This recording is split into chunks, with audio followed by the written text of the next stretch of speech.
All right, here we go. Today we have J. Alexander Martin, co-founder of FUBU, one of the biggest Black-owned clothing companies of all time, who at their peak grossed over $350 million in annual worldwide sales.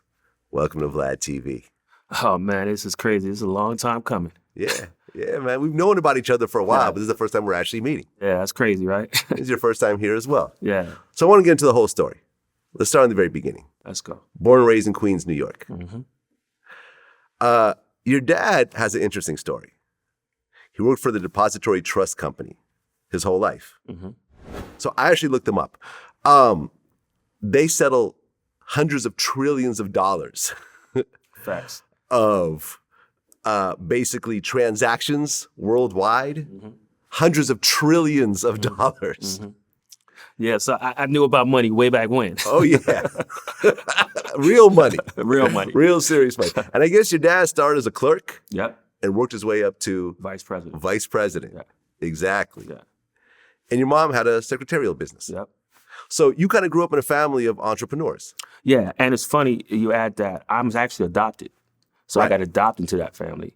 So actually it was a blessing in that case. You know, you have two, well-to-do, really working hard, all about work and push and entrepreneurship from day one. Okay. What was the whole story behind the adoption? Because you and your brother were adopted? No, actually, I was just adopted. I to be honest, it's really weird because I know I have brothers and sisters out there. I just don't know who they are. Nor am I going to probably go look for them because I'm very happy with the family that I have now. I really appreciate where I'm at and how they raised me, where I am, what I am today. Absolutely. Okay, so you're growing up in Queens, and you actually met Daymond John in 6th grade. Mm-hmm. 6th grade. Okay, and then afterwards, Carlton E. Brown. Mm-hmm. You guys Well, met so them. Carlton was Daymond's friend prior to because Daymond lived like maybe a block and a half away from Carl. I lived about maybe 4 blocks away from Daymond, but we met in school. Yes. Okay, and this is 3 of the co-founders Yes, 3 of the already co-founders. knowing Yeah, each other already know each other. early in Right. school. Okay, and I guess as a kid you started working at the mall. Mm-hmm.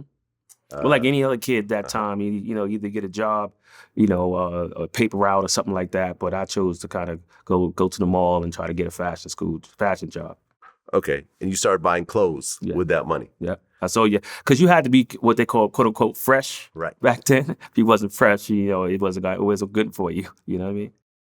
Okay, so you're working at the mall to get fresh, but a lot of times people take the shortcut, right? Because you work at the mall, you're making minimum wage, and then you pay taxes. So that check is really small. And a lot of guys say, F all that, I'm just going to hit the streets and make that fast money. Right. But were you ever tempted to just say, screw this mall job? And No, actually, it's funny because no, not at all. I was never tempted in that respect because I had a certain drive that I knew I wanted to do something different.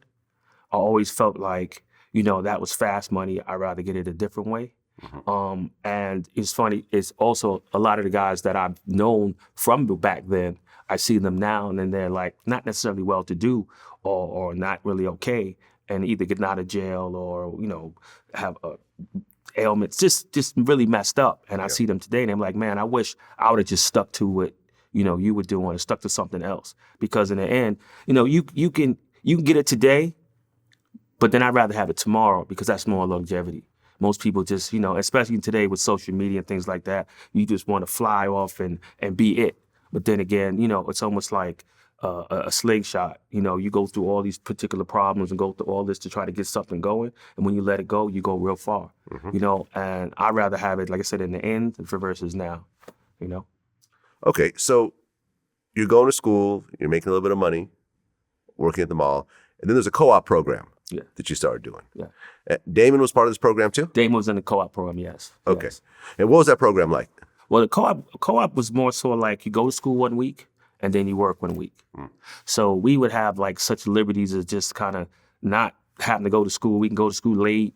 Normally we'd get out of school early. We would go for lunch. We would go out and go to like a different restaurant or whatever, go to the mall, go wherever, go to the store. And we just had liberties where no one else had because we were never really in school. We were mostly working. Mm-hmm. And it was really good for us, I guess both of us per se, because I remember Daymond had a job. I had a job as a messenger, and then Daymond also had a job as a messenger. And it kind of just taught us, work ethic. and the drive to just keep going. And from that on, once we left that, of course, we were partners in that respect of knowing that, we both have drive to do something. And, I guess FUBU, of course, that's how FUBU started, and, the rest is history. Right. And in that co-op program, you met Keith Perrin. Yeah. So Keith there's Perrin. the fourth person. Right, so it's the fourth person. There you so go. then Keith was working at, I believe he was working for a realtor, I guess the city of in New York City, something I can't really remember. That's so far back. But he was working for there, and he wound up actually leaving that job, and then we all wound up moving into Daymond's house.